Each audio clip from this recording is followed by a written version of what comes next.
Hi, and welcome to Rapid Fire Report. I'm Pastor Dave. This is something brand new that we're doing. If you are a part of the Interpretive Times community, if you get our newsletter, then you know in our newsletter we have headlines. And over the course of the last few weeks and really months, people ask me, why do you pick some of the headlines that you pick? That's a great question. So this whole time of this rapid fire report, I'm going to break down some of the headlines and explain to you why I picked those or why they're in our newsletter. If you're not getting the newsletter, thousands of people are reading our newsletter every week. It's free, comes out every Tuesday. Please go to interpretingthetimes.com and join up for our free Tuesday newsletter. It's full of information, and part of them are headlines. We have a weekly article, we have a Bible commentary on Bible prophecy from a book in the Bible, and of course we have the headlines. One of the headlines this week read, French Parliament backs social media ban for under 15s, the first in the EU to do this. And you might think, okay, as you read the article, what France is doing is they are saying that they are no longer allowing TikTok, YouTube, Snapchat, groups like that to have accounts for anybody under the age of 15. Now, parents might say, yes, that's wonderful. School teachers might say, yes, that's wonderful. 13 and 14-year-olds may not think it's so great, but now France is the first one doing it over there, but where they're blocking some of this. But in December of 2025, Australia also joined the group with this. Australia came out and they wanted accounts to be removed from TikTok, YouTube, Snapchat, and so on and so forth. So you have Australia doing it, you have France doing it. If these other nations are starting to block this and say that you cannot have anybody under the age of 15 or 16 on social media, what's the response? Now, I picked this headline because maybe people think it's a great thing, but here's my question. Let's look at the other side of this.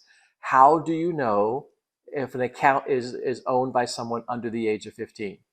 How do you know if a Snapchat or a TikTok or a YouTube account, the user is under the age of 16? There's only one way of knowing, and that's to get ID. What this does, folks, yes, it protects our children. It's going to be a good thing there, but the backside is, I believe this is going to be a key. It's going to lead to digital IDs because we're going to have to identify the age of people. And it's not just kids. Everybody's going to have a proof of age. And the best way and easiest way of doing that is to slide into digital IDs. So that's why I picked that headline. Next headline was Mohammed. Mohammed ranks as top baby name in England, Wales for the third straight years. Now, we've talked about Islam and how it's kind of overtaken Europe, the percentage of people who are now claiming to be Muslim. The names over in Europe used to be Arthur, Oliver, and George. Those were the most common, most popular names for boys. And now it becomes Muhammad. And Muhammad, there's three different ways of spelling that apparently. It ends with ED, or it ends with an AD, or instead of saying MO, it begins with MU. All three versions of the way Muhammad is spelled has climbed the ranks over in England, and that becomes popular boys' names. What does that do? You know, what it does, I think, again, behind the scenes, understand this, moving in that direction, it moves us away from understanding the living God. You know, the Old Testament uses the term the living God. What does that mean? Well, the purpose of the living God being used in the Old Testament, used throughout the Old Testament, is that other nations, other countries want to worship, idols, gods made of wood and stone and things like that, made by human hands. And the Bible says, no, you are to worship the living God. And when we get off into other religions, we no longer worship the living God. And this is not just an opinion. If you look at London's population, London's always been a Christian nation, meaning more than 50% of the population claim to be Christian. Well, within the last year, that has changed to London is no longer, quote, classified as a Christian nation. The Christians now become, is no longer the majority over in London. So what this does, what these name changes shows, is that we are moving away from worshiping and understanding the living God. All right, next headline. Well, a senator in Tennessee came out and said the headline was, she reports of China and Russia intel being given to Iran, and she says this is the axis of evil. Well, why did I pick that headline? Okay, we have Russia and China giving Iran some intel possibly. What this senator is saying is that Iran is striking military resources so precisely that someone's got to be giving them the information, and the information must be coming from Russia and China. And she was saying, I believe she was saying she read an intelligence report, and on that intelligence report, it says the information that Iran has is from Russia and China. And that's where the story ends. But now, this is why I picked the headline, because let's go deeper. Let's go behind the scenes. Let's think about this. Let's assume this is correct. Let's assume this intelligent report is correct, and Russia and China are telling Iran, you want to hit the military base in Bahrain, and you want to do it here, and Iran has that information. Iran is firing the shots. Iran is the one attacking military structures and American military. But is it really Iran? Here's the question you need to ask. If Russia and China are giving Iran the information, and Iran's using the information, does that not mean that Russia and China are attacking America? Think about that. If they're giving the information and telling Iran how and where and when to attack, would that not be just like Russia and China are really attacking America? We've got to think beyond the headline and say, okay, Iran is getting intelligence from these other nations. Are these other nations, Russia and China, now at war with America because they're allowing that to happen? Think about that and what that leads to possibly in the future. It becomes a bigger story and a bigger headline. Another one was in Britain. Again, going back to Britain, London, the area. They have a new prime minister. He's been installed, and he's announcing a 10-year plan to fix the country. All right, why is this a headline? Why pick this up? Well, first of all, he is the seventh prime minister in 10 years. Can you imagine going through 7 presidents in 10 years? He's the 5th one in 4 years. So why are they changing prime ministers? What's happening over in Britain? Again, he is a socialist.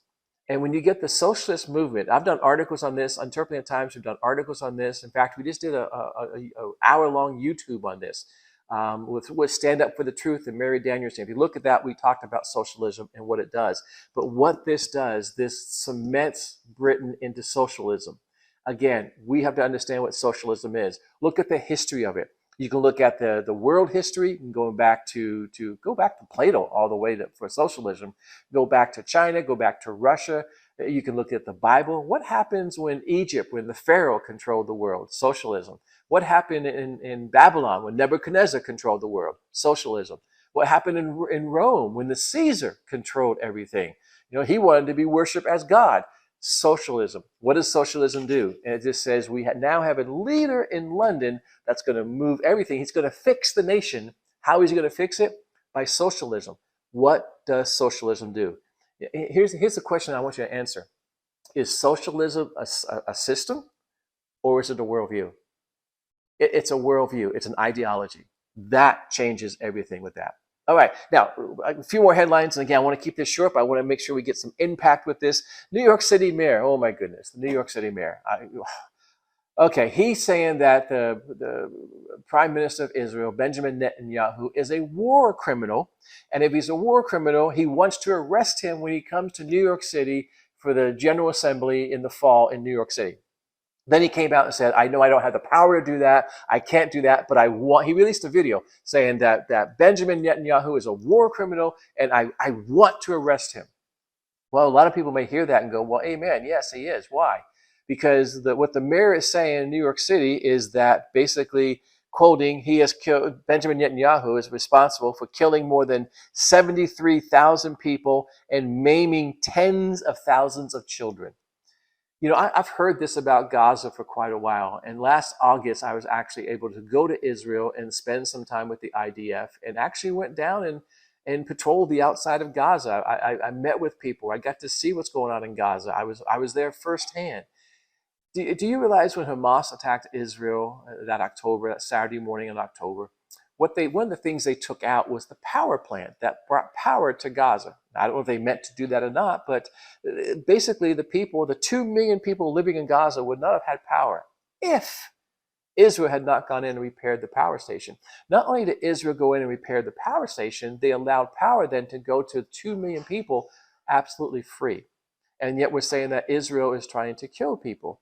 We can talk about Hamas and where they put their weapons. We can talk about Hamas and where they put their military intelligence, their command centers. They put them in hospitals. They put them in schools. They put them in private homes. Now, as far as the food, it was Israel that is sending over 600 trucks of food into Gaza. It was Israel that started food camps, basically. They started with 6, they expanded to 11. It was Israel feeding the people. I saw this firsthand. So when a man comes out like this, just because he's a mayor of a city, does that give him the authority or the privilege to say or make these accusations? There's a lot of truth that's not being spoken here. Why I picked this headline? Because there's a lot of truth that's not coming out. And I would just challenge you to really understand behind the scenes what Hamas did, what their system is, how they organize things, and see where the people of Gaza really are. What did Israel do? Israel went in and wiped out Gaza City. Yes, Israel went in and took care of things, but they warned people beforehand. I can go off on so many different directions, but to call the leader of Israel a war criminal because of the deaths and destruction, we need to expand that and look at who really is behind that. And the last headline I'm going to share with you, we do 12 every week. I won't do 12 on video, but the last one I'll share with you comes out of Memphis, Tennessee. I don't want to mention the name. We're going to call it a pizza joint, a pizza restaurant. Refused to serve National Guard troops. There was 4 members of the National Guard that went in to have some pizza. And this pizza, the owner of this restaurant refused to serve them, and he actually escorted them out, kicked him out of his restaurant. Now, anybody who has their own business, you have the right to serve and to not serve whoever you wish. I agree with that. I'm okay with that. But the question, if you refuse service to somebody, why are you refusing service to them? Have they hurt anybody? Have they not paid the bill? Are they hurting other customers? There has to be some valid reasons for that. Just because they are National Guard members, they're part of our military. They're part of they're defending freedom. They're keeping the innocent protected, the you and I and our children. Why not serve them? Well, the owner came out and said, we don't believe the military belongs on our streets policing our neighbors. And he said, soldiers are trained for combat, not community policing, end quote. So because of that, he says people in Memphis are afraid to go to school, afraid to leave their house, afraid to go into the street because the National Guard is there. Well, let's exaggerate that a little bit because I think that's what's happening here. But folks, can we not feed them? Do we kick them out of restaurants? Now, the question is, who are the people who are afraid? And why are they there? Does this get into illegal aliens? Does this get into what's happening? Does it get to immigration? It becomes a much bigger story. But the fact is, when we want to look at this and decide we're not going to serve our military against the National Guard, these are people that are reservists. They're called in because they're patrolling the streets, they're trying to do the right thing. We're not going to allow them to enjoy pizza. Is that where our country is going? So the headline behind this is, what is the purpose of the military? Why do we have it? What's happening with immigration? There is a much bigger story here. And people are going to be on 2 different sides of the pew. Some people are going to be for it. Some people are going to be against it. I get that. But when we start turning our back on our own military, what do we open ourselves up to? Anyhow, this is the rapid fire report. I want to explain to you why we're doing some of the headlines. Let me ask you to do something now. Let me ask you to go to interpretingthetimes.com, sign up for our newsletter. Absolutely free, comes out every Tuesday. You're going to have a weekly article, you're going to have headlines, and you're going to have a Bible prophecy book with some commentary, things that you can file away as resources for you. We want to resource you. So interpretingthetimes.com, sign up for our free newsletter, comes out every Tuesday. And then with this, please like and subscribe. This is brand new. We want to get this out so people understand what's happening, not just reading headlines, but understanding why these headlines were chosen. So please like and subscribe this. It's just the way the algorithm works. If you do that, automatically the algorithm will start sending this out to more people. So please do that. And also, if you want, we're taking on more responsibility, more finances to do more videos and to try to reach more people, because the time really is short. We need to be urgent in our timing So because of that, if you want to support us financially, you can do that. In fact, we offer monthly a free gift to anybody who supports us. And I don't care how much, whether it be $1 or $1,000,000, whatever God lays on your heart. If you help us out financially so that we can do more ministry, we will send you a monthly free gift. So anyhow, rapid fire report. You're going to see this will come out weekly, taking the headlines, bringing it to you behind the scenes, explaining why these headlines are used. Interpretingtimes.com. God bless you. We'll see you next week. That's your rapid fire report for this week. The headlines keep coming, the patterns keep forming, but Scripture keeps speaking. We're adding more content each week. Help us reach more people by liking, subscribing, sharing it on YouTube and Facebook. Sign up for our free weekly newsletter sent to your inbox every Tuesday. And please consider being a monthly ministry partner and help this ministry wake up the church.